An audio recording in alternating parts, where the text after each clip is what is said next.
Welcome, everybody, to another episode of Based on a True Story. My name is Matthew Baxter. Hi, everyone. I'm Karen Stolzner. Hello, and I'm Blake Smith. Welcome to our show. Yeah, and this is the Christmas episode of Based on a True Story in a sense.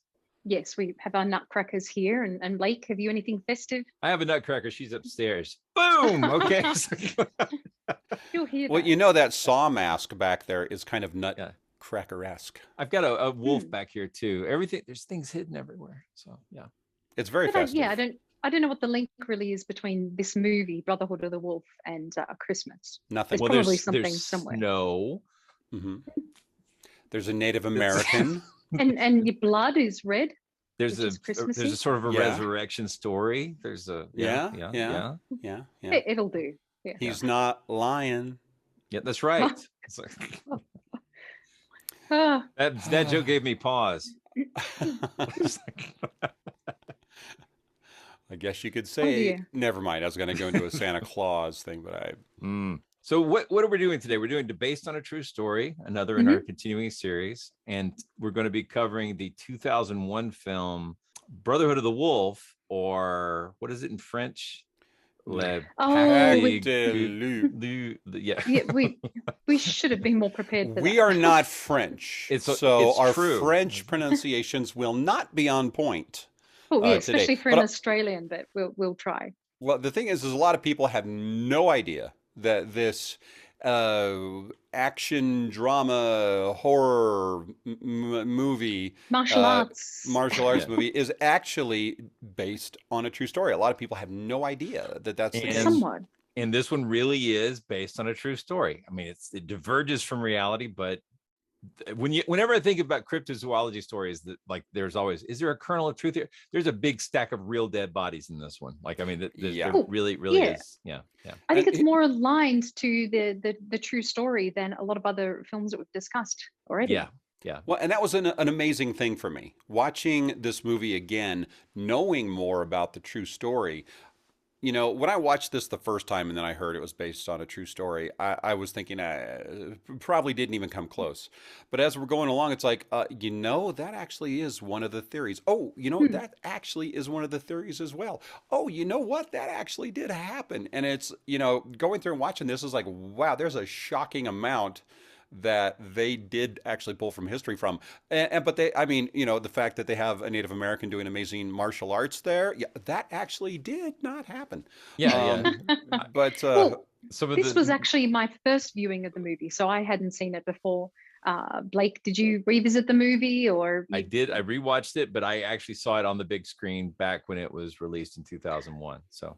Wow. Okay. Because I kept reading that it came out in 2002 or 2003, 2004, and I guess that doesn't really matter. I'm not sure when the French version Well, I don't have my out, ticket stub. Whenever it was here in Atlanta, I saw it.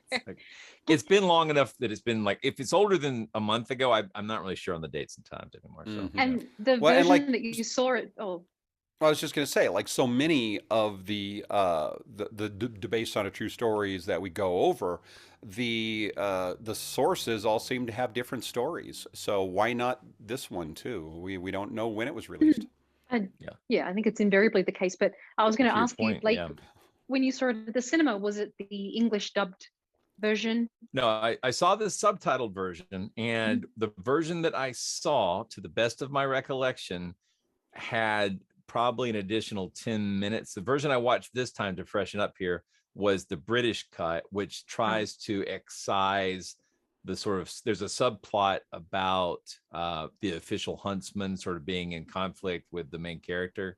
And there's a scene where he goes back to Paris and some stuff happens, and that was completely missing from the British cut. So, wow. Yeah, it was really weird. So I didn't have time to like track down a different version because I sat down to watch it this morning, and well, at least it's fresh. A little late. Short notice. It's very fresh. It's very fresh. I watched the whole thing. Good. I watched the opening 7 minutes to show my kids the fight last night with Manny, and then the rest of it I watched this morning by myself over coffee. So it was great. Oh, cool. Now, we watched the French version with the subtitles, and I think having seen just clips of the English dubbed version, it was faintly ridiculous to hear Français talking with Yeah. this kind So of poorly pompous dubbed. Yeah. Yeah, I RP didn't British even now. accent. I watched the English edit, but with the French with subtitles in English. So yeah. Did no dubbing's weird. I mean, I will watch a dub, but if it's going to be a dub, I prefer it be something animated, so I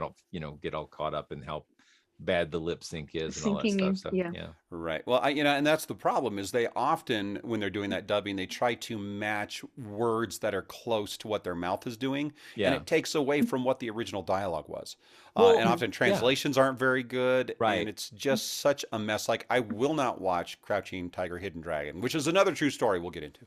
Um, I won't watch that with English dubbing. You've been It's bamboozled. that was released under that name Yeah. here, but no, They it's they go ahead. even the dub, like not the dub, even the subtitles are Mhm. sometimes inaccurate. Like Mhm. there's at the opening of the film, the main character, well, it's not the main character, it's the older guy, it's the Marquis, The right? Marquis. Mhm. Yeah, Mhm. he's sitting down writing down his version of what happened in the story, and then we're gonna do the Mhm. whole thing's a flashback, right? But Yeah. in his time, he's like, you can hear like there's people screaming outside and yelling, and there's pitchforks, and it's the Mhm. revolution. Oh, But Mm. I thought but it was Frankenstein. well, but it says like the subtitles say something like the revolution has turned to like a time of danger or something. It's not, but what he really was saying was it's gone from like the revolution to the time of terror. Like it's the terrors. It's the part where the revolution's gone crazy and they're just hanging and guillotining everybody. And so, which is historically important part of the French Revolution Hmm. and Robespierre and all that stuff. So that's like they assume nobody knows that, so they didn't mention it. But like Well, yeah, this is taking place about 20 years after the alleged events of the Beast. yeah, I The mean, this it is seems Beast of Jedavon. 1789 to 1799, and that was a little confusing for me too, because not They really weren't. being familiar with the plot, I was like, why is this about the French Revolution? What's this got to do with the Beast of Gévaudan? yeah. Exactly. Exactly. Yeah. So, and just so we can bring everybody up to speed on what the heck is going on, uh, Oh the yeah, you've Brotherhood of the got to bring Wolf. me up to speed with that Well, plot. It's actually, all over the actually, place. let's mention that. I don't want to talk about it right now, but we need to come back to that. This is important if we can remember it. Why is it set with the wrapping story being in the time of terrors? Because it does matter but it only matters if you've seen the full cut, because if you've seen the English cut, they cut out so much that subplot makes the wrapping story not make any sense. So I want to come back to that because I didn't really Yeah. that didn't make any sense to me either till this morning when I was reading some stuff. So I think at the end we can go into that. But I think Matt, yeah. you're going to give us an overview of the plot. Yeah. Yeah. So the basic plot of the movie is that there is this region of southern France in the county of Gévaudan that has been undergoing this terrible series of what seem to be wolf attacks. But the wolves aren't acting like normal wolves, so to speak. It'd be a solitary, very large wolf going after human beings, which there were cases of wolves attacking human beings, but it didn't happen very often. But this particular animal was always going for humans, and sometimes it would completely devour them practically and just leave some body parts strung about, and other times it would only rip out their throat and not really feast.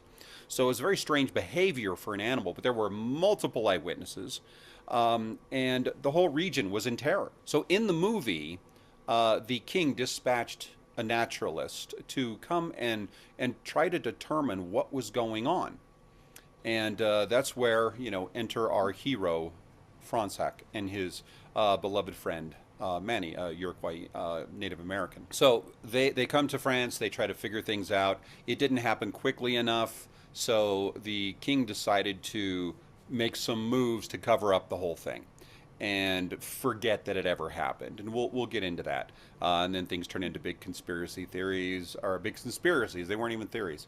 We Big should say too that conspiracies. it's King Louis the 15th. King Louis the 15th. Thank you, because I hardly can even count that high, so I couldn't remember that. Now, the movie is interesting because it is an amazing mishmash of Hmm. genres. And Um, yeah, and styles and everything. Yeah. So yeah, I mean the thing is it was filmed impeccably. The acting I thought was pretty darn good. I thought the casting was great, Mhm. but the just the mixing of genres was a little jarring, shall we say? It could Well, be even it's, off-putting at times. it was for me coming to this the first time and not really knowing too much about the movie at all. I just figured that this was going to be very true to the legends of the Beast, and to see that it was beginning with a martial arts scene and fight was like, oh, now I know why Matt loves it. yeah, yeah. But it just didn't make any sense. And then there were a lot of other characters that were introduced to, and the brothel scenes and the spy. A lot of these things just didn't really seem to gel and make sense for me. And it's a very long movie too. I mean, what is it, about almost 2.5 Two and a half hours? hours, yeah, Yeah. depending on the version you watch, but yeah. True. But they do a lot of what do they call that? Artistic license. Like they artistic Yes. license the hell out of the story. But they Oh, use a lot yeah. of the real people's names from history, but then change their characters so much they're unrecognizable. So Mm. Hmm. which is all right. I mean, it's Oh, you yeah. It's based on a true fiction. story, but yeah, it's but wildly fantasy filled, but and it's got some interesting ideas in it. Well, the interesting thing is the is that yeah, based on a true story. How many of these movies that have been based on a true story that we've watched that have actually been any closer? You know, No, no, it's no. I mean, no. I mean, in a it, lot it of ways, even though I like, there's wild speculation is the root cause, and then there's this whole conspiracy thing going on. But a lot of it's right. I mean, a lot in the territory looks right. A lot of the landscape and the Mm. scenery looks right. hmm The There's some cinematography is anachronisms. but even beautiful Oh, it's in even that. gorgeous. Yeah, even yeah. the Mm. conspiracy was an actual theory. Um, Well, yeah, when you first it's told me about that, I just thought, oh, that's ridiculous. But no, that was actually true, pretty true to that conspiracy theory. yeah. Yeah. Like So it's there's a few things missing. Like if you want to be nitpicky about like of all the ideas out there, like they use an animal. I'm not going to spoil it yet. We'll get to it. They use an animal from Africa to be the real animal, but it's not the one a lot of people would be expecting. Like so, if you're a cryptozoology fan, you'd probably be thinking, oh, it's a jackal. It's not a jackal. right, Or a right. hyena. No, it's not a hyena. Yeah. It's it's And those were theories. yeah. So One of the great theories for our crypto fans, our cryptid fans, would be a lot of people thought it might have been some thylacines that were or a brought over. or a dire wolf might be a Hmm. dire wolf, not a Yeah. dire wolf. Well, So I have to say, when the beast, I mean, for quite some time, the beast isn't revealed. We right. just see what happens before or during or after, but we don't actually see the beast. And when we finally do, I think that uh, the the appearance of the creature looked a little bit like a thylacine with the stripes. And really, that was, I think, the CGI. I thought it was interesting finding out that some of that puppetry was designed by Jim Henson's creature shop. So Yeah. that was fun to find out. But yeah, I mean, they were very early CGI, so it looked a little It bit looked a little dated. tacky at times. Yeah. Yeah. Yeah. It's not Lawnmower Man, but it did have some issues at some point. So Wow, I forgot about that movie. so Um, can't yeah, and at the time I thought unsee. Lawnmower Man was awesome, but anyway, To be young. What yes, yes, yes. And I was really worried about this with this movie because when I saw it, I loved it. I mean, I'm a huge Mark Dacascos fan who was Manny. And it was interesting casting because, he's not as far as I know Native American. I believe he's Chinese and Filipino and Hawaiian, but I think um, if you want to be all picky about that, that's just being Manny Petty. yes, yes, that's Okay. Um, Glad you found that funny. But Sorry, oh I've no, been man. waiting I all morning to say that. Well, good None job, of, good job. you none of this is going to make it into the came show. prepared with that. I'm sure it will. With some French laughter Yeah. dubbed in. Oh, Yeah. nice. Oh, Oh, we. Um,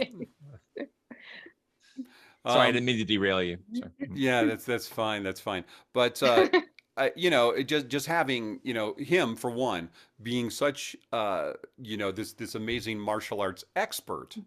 Yes. was kind of bizarre. Was And Hmm. and not but really it the Iroquois are not really famous for this. Like not really, not really. I mean, the thing is, you know, you could see, you know, if you're a martial arts fan, you could see the kung fu, the wushu. You could see the capoeira. You could see just a lot of these things in this Native American style that Hmm. just should not have been there.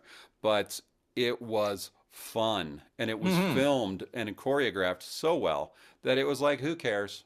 Just Well, just do it again. You know, yeah, we I want to think he was watch very more. necessary to the role, even though it doesn't seem as though there was a true life counterpart for that character.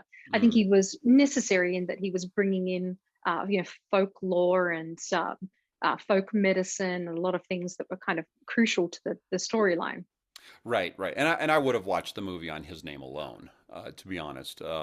Any movie where he plays a good guy, I'm totally there for. He's such a great guy, he's a great actor, and an amazing, versatile martial artist.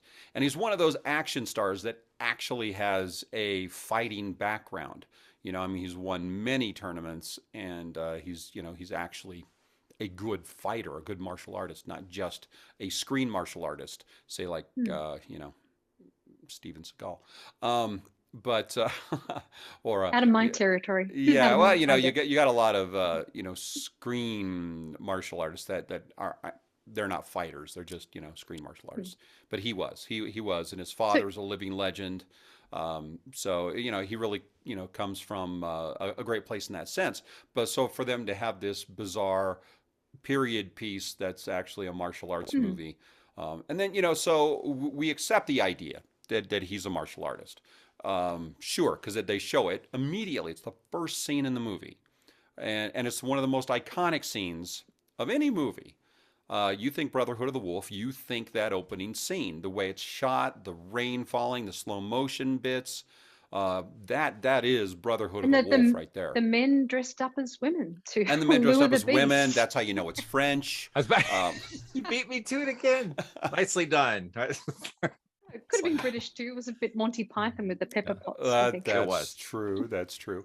Uh, but then as we go along, you've got these other, kind of French ne'er do wells that seem to be quite good martial artists as well. Yeah, And I then the thought women are martial artists, and yeah. yeah, I mean at this point I was thinking, oh, what the hell is this? Because we're just so only, minutes into the film and this is happening.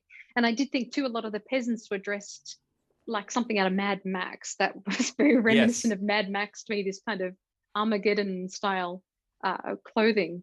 But yeah, it was It, just I guess the director is out of the blue. Christoph Gans, and Yes. he really seems to pay a lot of attention to the The art prostitutes direction. in the brothel. Well, and Yeah. but even okay, I kept thinking this the whole time I was watching it again.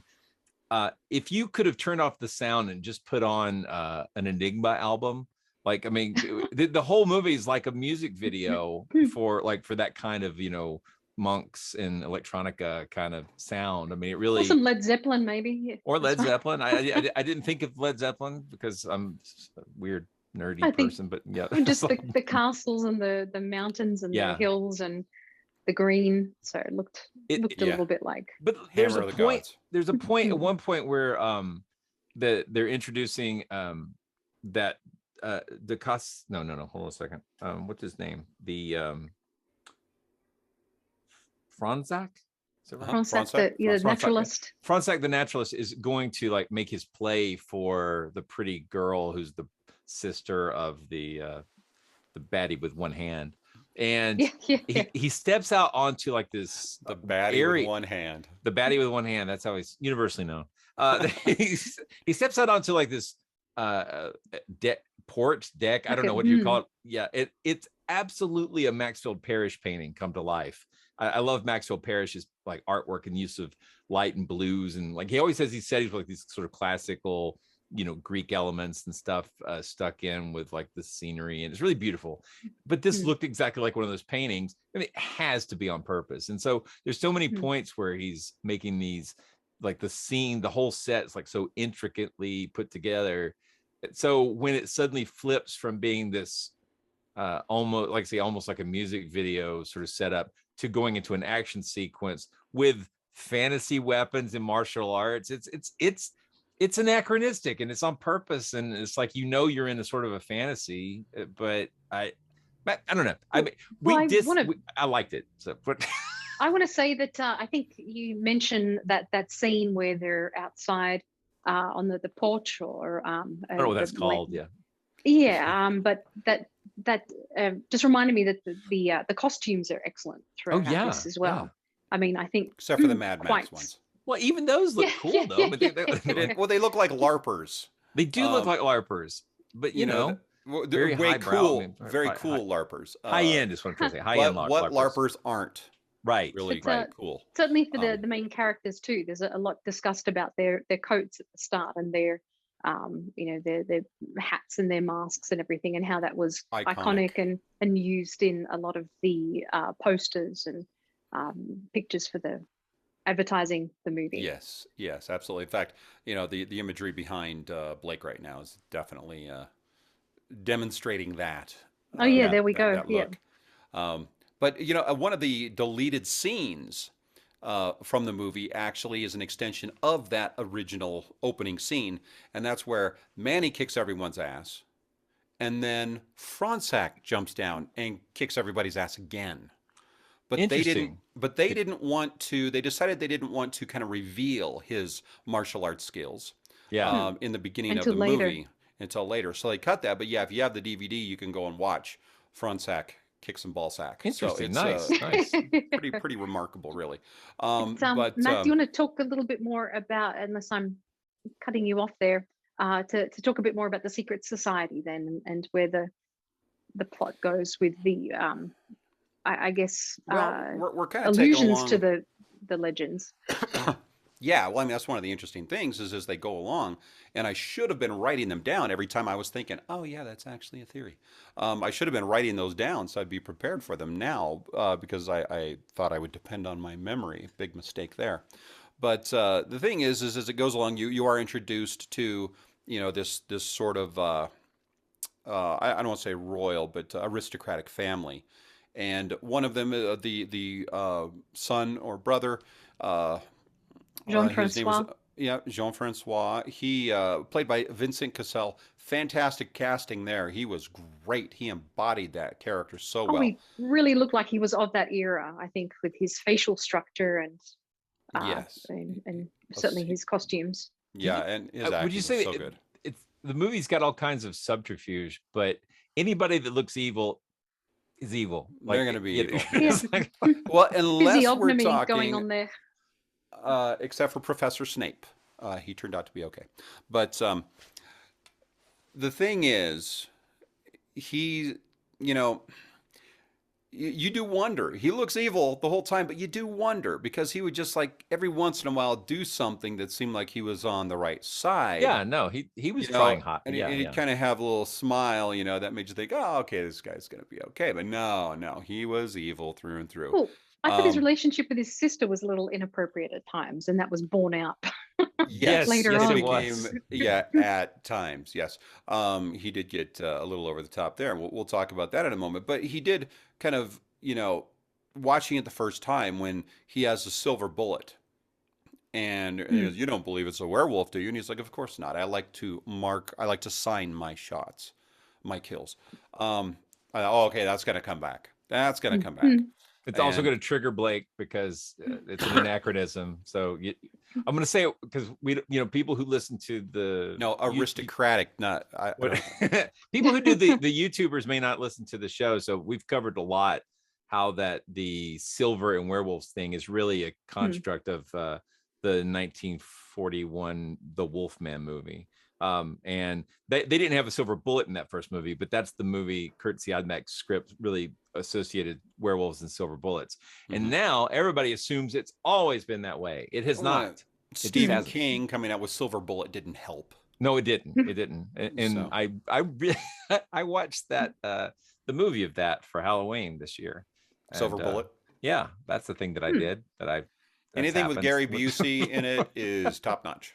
It was better than I expected. So yeah, that's another celebrity story. Paranormal Yeah. Ports or whatever it is, that show as well. Oh yeah, he was on Celebrity Burner. Bless his heart. He should have wore a Oh, helmet. Wear a helmet, people. Wear a bless his helmet. heart. Yes. He Yes. believed. Oh Yes. yes, he did. Yes, he does. But anyway, so Vincent Cassell, great casting, does a great job of being the sort of bad guy. But you do feel like he's probably the one behind it all the entire time, which is kind of true. See, Kind of. the Yeah. big conspiracy of the time was that um, it was another one of those Age of Reasons, Age of Reason, and not Age of Reasons. Well, why did that happen? Well, reasons. Yeah. Um, it was an Age of Reason, so that meant that less attention was going to God and more attention was going to science. Especially if you were an aristocrat, you paid more attention to science. Rural people paid more attention to God. But Superstition, yeah. overall, it was being felt that God was being ignored, and God was going to send a beast sooner or later to punish the wicked because of this. So that was one of the ideas, is that this was all constructed to demonstrate to the aristocracy that they were paying too much attention to science and reason, and they needed to, I mean, because you think about it, the church loses power every time science makes an advancement, and the Hmm. church does not like to lose power. So those that are of that mindset are going to do whatever pious fraud they need Hmm. to get people pulled back into the flock. And of And course, in the movie, it was the priest Sardis who Sardis, yes. yeah, was associated with this and kind of leading that movement, wasn't he? Yes, it was the whole thing was his idea. He was the one who sort of cultivated, Jean-Francois to, uh, he trained him basically to become what he became, and then Jean-Francois trained the beast, which we'll also get into in a moment. Well, I'll But tell I you, think. this plot, this idea that the priest is using the beast to rekindle faith in the church and in God is also weirdly kind of based on a real thing. Now, it didn't happen contemporaneous with the attack, but around 100 years later, there's a book called Le Bête du Gévaudan by Abbé Pierre Porcher. If I hope I'm pronouncing that correct, but it's probably one of the most famous books about this case. And it's a historical recounting of all the events that happened. And his argument is that the beast was a punishment from God sent to bring people back to the church. And Mhm. that was absolutely how he interpreted it. And it was one of the most popular, and I guess for a long time, really the definitive go-to book on this topic. So yeah, I'm sure the screenwriters were aware of that. yeah, yeah, apparently. And I thought it was interesting that one of the things they did in terms of propaganda was to distribute that book about how this is a beast from God. And I don't know in the version that was cut that you watched, Blake, if that was in there.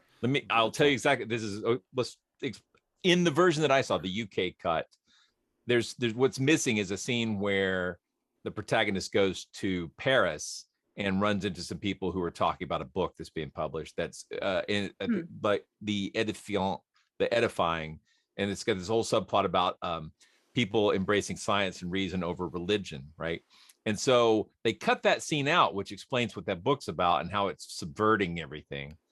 And then later on in the movie, when the big fight scenes are happening, like sort of as things are being round up, there's like a secret printing press that's publishing the book, and they're the, fighting in the printing press room. Like, there's books everywhere, and it makes no sense because they've cut out the subplot that explains why they're fighting in a printing press.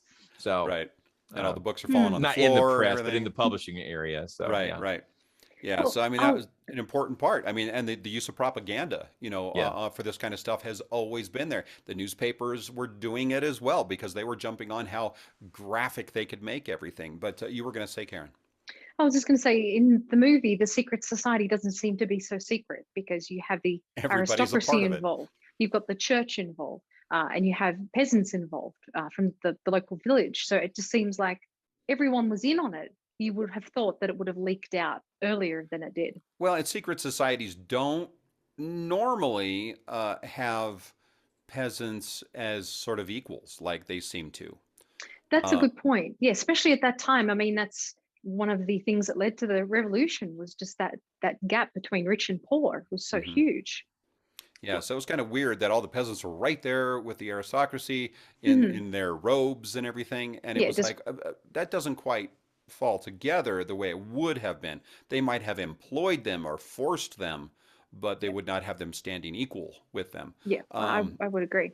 but yeah, I thought that the one of the things that makes what the true story is so blurry is the fact that one, there is no DNA evidence of anything that we can look to for in terms of what the beast was, but the conflicting stories and the complete uh, giddy joy that the press had with reporting these stories as zany as they could, and Hmm. nothing like today. Nothing like Yeah. today. Well, I But think yeah, we should now start talking about the true story then behind the movie.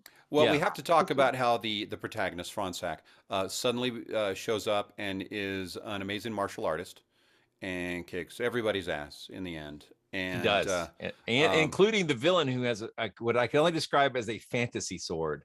It's a bone sword that breaks into segments and is chained Oh, together and can snap back together. It's straight out of a video game. It's I great. want one. I Yeah, very want yeah, one modern looking. Yeah, bad. yeah, Yeah. Well, it's prehistoric and modern looking at the same time. I mean, yeah. it's yeah, yeah. obviously, it was, made in Africa, It but was it was the sort of Bonan the barbarian. That's yes, yes, Yeah, yeah. yes. But before we go to the true story, we may as well reveal, spoiler alert, that the beast was a lion a that was lion. that was brought over when it was a cub, Yeah. and brought up and trained in the most harsh, cruel ways possible, which makes me wonder why it just didn't kill Jean Francois. But Mhm. that's kind of, and Jean Francois actually has an arm. So it was said earlier in the movie that he lost an arm because of a lion. Well, that's how come he was Hmm. never eaten by the lion. That was those long fingernails were his escape claws. And he also had the keeper uh, of the What, creature as who well. is supposed to be Jean Chastel, who's like a real character from a this real real story. Oh, right. Yeah, yes, yeah, Okay. yeah, Okay. I yes, see the yes, link. yes. yeah, yeah. But he was also supposed to be the one. Oh, well, we'll get into it. We'll get We'll get into it into here in a it. minute. We'll get into it. Yeah, Yeah, yeah, because there's it in gets one sense twisted. he's tied to the real story's conclusion, and in another sense he's tied to a real Mhm. conspiracy about the origin of the beast. So Now, yeah, there's a lot of whys in this movie. One of those is, why was his daughter such a mess? I mean, she was obviously epileptic. She had that seizure near the beginning where yep, he was like, and that harkens back to our last dotes, where the main character was epileptic, Mhm. and they thought she was possessed because of it. Same thing here, with the father going, "She's not possessed. She's not possessed," and he's like, "I know," and he's like, "She's not possessed." Um, it's a public service Just announcement. troublemaker. They do a thing again, and this happens in so many movies, and it's such a popular idea that if someone's having a seizure, you've got to stop them from swallowing their tongue, and that is right, literally not a thing that and happens. shoving a knife Knife in her, handle yeah, yeah, yeah. somehow kept her tongue from going down her Yeah, throat. it's no. Mm, You for really sure. have someone having a seizure, you might roll them over on their left side if you think they're in Hmm. danger of having it. Right. What can happen is your tongue relaxes and it can partially obstruct the airway. You can't swallow your Hmm. tongue awake Hmm. or asleep.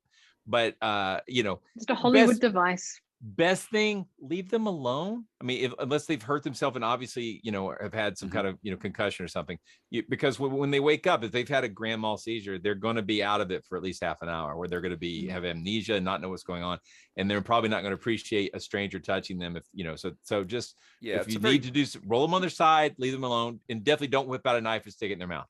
So That's right, what was because the especially with a grand purpose of mal that to seizure. the story? Well, really, I mean, if you're the whole thought of that originally was so they wouldn't bite their tongue off. yeah, But the problem is you're sticking a sharp blade in their close, face yeah, basically, and they're going to be yeah. throwing their head around. So not only could they hurt themselves pretty bad, but also anyone they flop near could be Well, Yeah, missing but but I'm talking about in the yeah, movie. an What was in the ankle. purpose of the that? Why did? purpose, yeah, to show that the why can't I remember Fransak is not only healer. a naturalist, he's also a doctor and a Okay, martial okay. artist and a painter. He is got a fully developed character sheet. He's put all his points all over the He's a real place. Renaissance man. Yeah. Yes, Yeah. yes. Totally.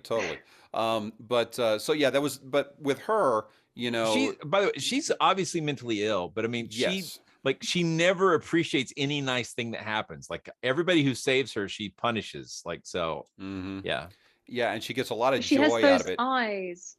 Crazy eyes. Crazy eyes, yeah. Yeah, but like they're throwing knives at her and stuff when she's dancing, and they're all, Oh, yeah, hey, she's this laughing is great. and Yeah. drinking. Yeah. Woo. She likes knives near her mouth, I guess. I think don't she's a know. Renfield. I think that she's she's a crazy Renfield character. I thought because she was there at the start of the movie and was saved, I thought that she would somehow have an important character or important role in the movie. And it turns out her father did, but she just kept us guessing. She was, oh, why? Why is this happening? Why is she there? Well, I feel the same way about the spy as well. That's where I was going next. I mean, really, I don't know that her role was necessarily needed.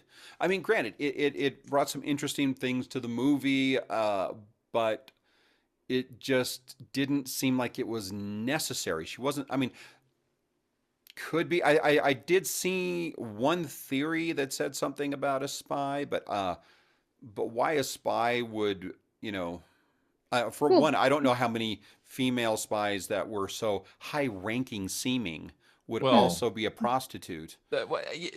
And have all these metaphysical the aspects Vatican of is it. famous for sending its prostitute spies all over Europe. Everybody knows this. Yeah, I you're right. didn't think You're of right. that. Yeah. Yeah, you're right. You're right. Yeah. But yeah, that just seemed like she was really a device for the kind of love triangle in the movie. More like Brothelhood of the Wolf. Yeah.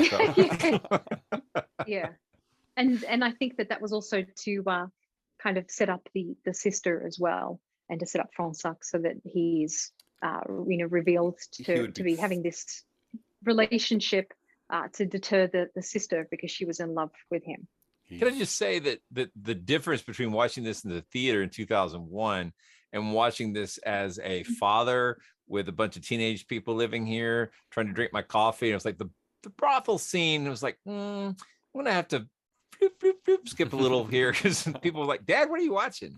Stuff. It's like Yeah. Well, again, more knives and kind of BDSM, S&M, and it's just Manny and his magic snake, and yeah, it's all very weird. Yeah, very weird. It's a lot to take in. Yeah, let's move right on past that because that's just bad. Well, so much to discuss with the true story as well. Yeah. So, the movie ends basically after Manny is killed. They capture the beast and things like that, or they don't capture, but they find him out and they stop the conspiracy. They stop the animal, and then Manny gets killed. Manny gets killed. Manny gets really killed. Yeah, and that's just such a bummer. Yeah. But then he got fridged basically. Because then that even pushed Franzek even harder for his revenge. So, yeah. Mad Max again. See? Yeah, Manny was fridged. And I think but it was 2001. They didn't even know what fridging was then. So that's okay. 2002, 2003. I don't know if I know what it is. 2021. That's when they take a prominent female character, love interest, and kill her for the purpose of having the male protagonist want to get revenge and become, sort of evolve to that next level of his awesomeness. And it's a plot device. It's a device that's looked down on these days because it's pretty sexist. And I suppose in this case you could say it was racist. It's too bad that they have to kill someone else to make someone else evolve to be their next awesome self. Yeah. They made him expendable. Yeah. And I think a big light got shown on that most dramatically from, I would have to say Dr. Horrible's sing-along blog would probably be the big one that really brought that out in the open. Okay, we're really going off on a tangent here. Because I think we're already almost an hour into it. So all right, if we flip to the real story, we won't be because I'm sure you'll tighten it up. But I was going to say, previously on Monster Talk, we talked with Dr. J.M. Smith, who wrote a book called Monsters of the Gévaudan. And he went back to all these primary sources. He's a historian specifically of French history. And he went back to a lot of primary sources. And what I guess in the super short version, there really was something killing people in France at the time.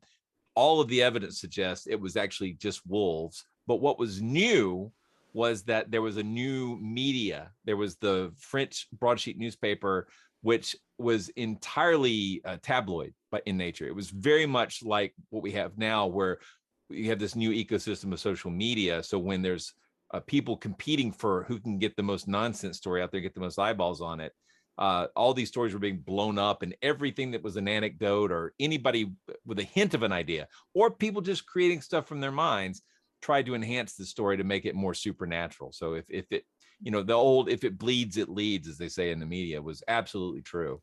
So I think that's the root cause is wolves, which were already a common thing at the time. There were economic and social things going on that made it more available for the wolves to be so devastating. But ultimately, what happened was people hunted the wolves brutally to try to stop these killings, and eventually they succeeded. There's a couple of different stories about particularly large wolves. The king sent hunters. Let's see if I can remember this because I don't have my notes in front of me because I'm a fool. There was Duhamel, Antoine. Antoine was one of the hunters. Duhamel was a hunter, I believe. And there wasn't a naturalist like there was in the movie, but yeah, there were troops as well that was sent. And then the king's hunters killed a large wolf, but a natural sized wolf, and they said that was the beast. They took it back to Paris and paraded it around. It was very exciting. But then which was killing reflected in the movie as well, right? If you didn't watch the British cut, right? So then they had and I remember that from watching it on the big screen, but it was not in the version I watched today. The other thing that happened was the killings kept going, and so a local guy named Jean Chastel went out and also killed a large wolf. And after he killed his wolf, the killings did actually slow down and stop. So yeah, I think the beast was really killed several times before it was killed. Every time they killed a wolf, in my opinion, they worked towards killing the beast because it was a bunch of wolves. That's my take, and that's what J.M. Smith came up with, and I think history will support that. There's all kinds of other ideas. One was that I guess Jean Chastel's son had a hyena in his menagerie, and some people think that the hyena was like that was actually proof that it had been involved in a conspiracy to do these things, but it's just not plausible. Well, and also Jean Chastel had a large red mastiff, and they thought that it might have been a wolf mastiff hybrid. Now, even if it was, which is plausible, a litter would, of those, if there's one, there's probably 5. Yeah, because a litter of pups. Right. You can cross wolves with dogs right now. That's absolutely plausible. And you don't know how they're going to behave. Like, you don't know, like they could be kind of like a dog, or they could be kind of like a wolf, and wolves are not good pets. So no, it's there's laws on the percentages of wolf you can have in your hybrid to have it as a pet, and I think it's like 10% is about what I don't recall, to be honest. So don't quote me on that. But the thing is if there were several of these mastiff hybrids that were trained and badly treated and everything else to go out and attack people, then you could have that sheer number. And one of the interesting theories, and I'm sorry to break in too much on you there, Blake, but one of the interesting theories is that either Chastel or his son may have been a kind of a serial killer, and they were using this as a device. That's a really interesting theory, because with the true story, I mean, I've read accounts that say there were 90 victims through to 100 or even more than 100, and that there were 30 or more people who were injured as well, and they were predominantly women and children, and occasionally lone men too. So I don't know if there's any truth to, or could potentially be any truth to that theory, but I think it's interesting, to the idea of a serial killer, and you predominantly had women being killed. And I don't know if in any cases it seemed that they'd been molested in any way, But I mean, with teeth. the Yeah, well, the accounts talk about the head being attacked or the neck being attacked, which sounds like a big cat as well. But I just think that's an interesting theory anyway, that the serial killer idea. Yeah. It the reason, like, the women were largely responsible for taking the livestock out to pasture, and that's where a lot of these attacks happen. And there was some what's the right word, there was a large depletion of livestock and game at the time because of a lot of things going on, both militarily and weather-wise and other things going on. And so game was depleted, livestock becomes really good, and people are probably easier By good, to you mean catch. tasty? Yes, exactly. And as we all know, once you've eaten human flesh, you can't stop. It's just so delicious. So What? but when I went, this is not scientific, this is just anecdotal, but I went to Epcot a few years back, and while I was there, I went to, that you can go all different cities of the world, and they've got people from different parts of the world working there. So there's a lot of French people working in the French area of Epcot. And I went around and just asked people if they knew about the Beast of Gévaudan. And universally, everyone I talked to who recognized it said they thought it was a serial killer. That was like absolutely what they thought, which I thought was so weird because, like, that's it. It makes sense if you only know a little bit of it. It makes perfect sense, but it would be a massive serial killer, and it would be One of the most prolific serial killers. Yeah, because they definitely, more than 100 people died. I mean, we've got the records for that. So, well, here's what I have the most difficulty with on this is the fact that we just don't know for sure if any of these stories that we take as actual good solid reports, if any of them are real, if any of them are true, if any of them, we just don't actually know what a good eyewitness account is in this particular story. The ones where they saw it and it was a wolf, it was just a large wolf, or the ones where they saw it and it didn't look like a wolf. I mean, what are valid in this and what aren't? We've gotten so far away from it that I don't know what we can trust in this story anymore. And of course, I think you're taking the right avenue on this, Blake, by going along with Smith, and that's no relation.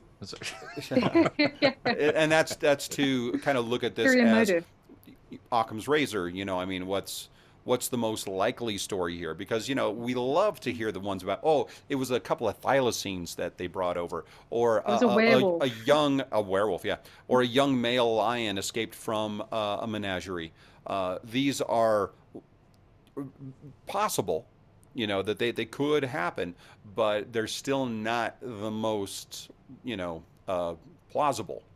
And but we want to listen to these and think that these are possible, because they were eyewitnesses, that saw these things. And I would say the Beast of Gévaudan in a real sense is very much like the Jack the Ripper of cryptozoology, because you've got 100 bodies and you've got like a theory for everyone. Like there's there's probably at least 25 culprits, that people go to all the time. Like, it's a lot. It's a lot. Yeah.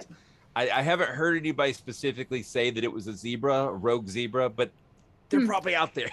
Well, now you've said it. Did we also have cases of somebody slipping and falling off a roof, and then it became the Beast of Gévaudan that caused it?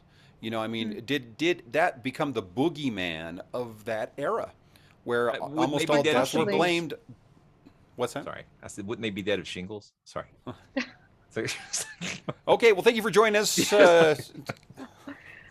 Well, there certainly were lots of different reports. I mean, I've read accounts where the creature looked like it was the size of a calf, all the way through to the size of a horse. I mean, that's a huge difference. The differences in color of the fur, the differences in, a lot of them talk about a long tail with a tuft at the end, which again sounds like a lion. But it just seems like in every case, it could potentially have been a different cause. So, and that's the other, exactly. Just like in ghosts, what do we know from paranormal investigation? Once you start to lump everything into one explanation, you're probably missing the point, because you need to look at each thing, each case Each as a individual separate thing. case. Yes, exactly. Which is impossible from this point. From here, yeah. Hundreds of years on. So, especially with those newspaper reports as well, and I do have anecdotes. I have a fantasy, because we know, like, is this an appropriate time?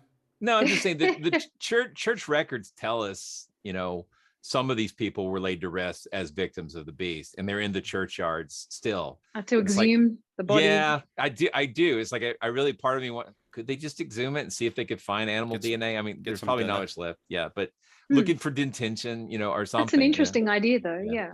No one's interested in that but me. I mean, it's like I'll intellectually, but it's still considered in poor taste. So to dig up. Let's go do it. I mean, who's gonna know? It's not like we're announcing it.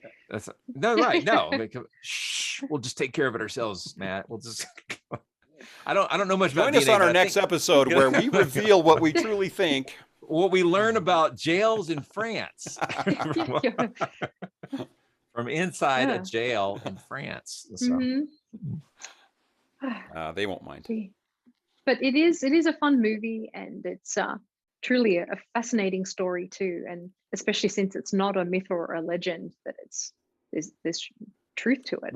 Right. It did remind me, and this is something I took from reading. Man, I've read about this case so much. One thing that I took from it is, as much as I love wolves on posters and wolves on shirts and all this stuff, wolves are dangerous animals. I mean, I absolutely think they're beautiful and they're an important part of our ecosystem, but don't make the mistake of thinking that they're a big doggy and that you should pet them and be friends with them, because they can turn on you. And when they do, it's usually with some friends. And then that's like the last time you ever eat together. So, so to speak. Yeah. Now it's interesting. This movie was just bananas. I mean, it was crazy. And the nice thing is that they didn't necessarily say in any of their advertising, based on a true story. But this is from historical accounts. And I do think that is a nice differentiation. This is from historical accounts, not this is based on a true story. Yeah. So I appreciate that. But, like I said, the movie was bananas, but the historical accounts are bananas. Yeah, they are. When you get down to this. So I think that this movie did a good job, and they made it fun to watch. They made it this was a huge thing for the France film industry. It was like the sixth most successful French movie in America. I heard second as well. Some sources, some sources say second. I think that the tabloids went crazy with that story as well. But I would say the as a warning, we probably should put this up front somewhere, but it is a movie that's an R. That's a hard R. Like it's earned it. So it's got lots of nudity, lots of violence. If it's got cursing, it's all in French. So it's everything your 13-year-old wants to watch. So I don't even. Yeah, I can't even imagine what 13-year-old me would have thought. Wow. Yeah, I would have loved this thing. So. I think now's the time we should think about the next episode of Based on a True Story. What should we cover? Because there's still so many more movies and so many more stories. My thoughts are so amorphous. It's just really hard to wrap them into a certain particular shape. Kind of like a blob. Blob, yeah. And I did not know until I guess maybe a couple of years ago that there was a story behind the Blob. I just thought it was a horror film, and that there was. I am seriously looking forward to digging into this, because I know everything I know about that being a possibility is from Matt, and I'm excited about it, and I love that movie and the remake very much. So, what year was it? The first one, I think in the 50s. I think. Yeah. I know Steve McQueen was way too old. Let's see. Let's find out. 1958. Yeah. 58. Okay. Cool. Yeah, I think we should do that. I think that sounds like the Blob will be a fun one. That'll be an interesting kind of deviation from a lot of the other genres we've been looking at. Steve McQueen was 28 years old playing a teenager. Wow. It's like Melrose Place. So. Yeah. Very, very, very much. Beverly Hills 90210 is what I meant. Yeah. No, that was yeah. And I heard you say Beverly Hills 90210 when you said that's Yeah, strange. We fix it. We fix it now. Which Fix it in post. Yeah. Oh, say it again, Karen. Okay, I forgot exactly what I said. was that he was It's like Steve McQueen was 28 years old when he played a teenager in that film. It's just like Beverly Hills 90210. It is. It is. you got it. You got it. Yeah. Nailed it. Luke Perry. Oh boy. All right. Luke, I am your Perry. Cool. Well, thank you again, everyone, for joining us. This has been a lot of fun to watch that movie and to get to talk about that and the legend that we've talked about in the past in a different way. And we really appreciate your support. Please do subscribe to this channel and like our videos, comment below, and click the notifications bell as well so that you get updates for our live shows. And don't forget, patreon.com/Monster Talk. That's right. Thank you. Yeah, and Yeah, like we and appreciate your support. Like the killer in this movie, we did this with pride. So well, it's one theory anyway. We sign all of our crimes. I don't know with what, but with anyway, what? Yeah. Again, thank you so much for joining us, and yeah, we'll see you guys next time. Thank you. Bye bye.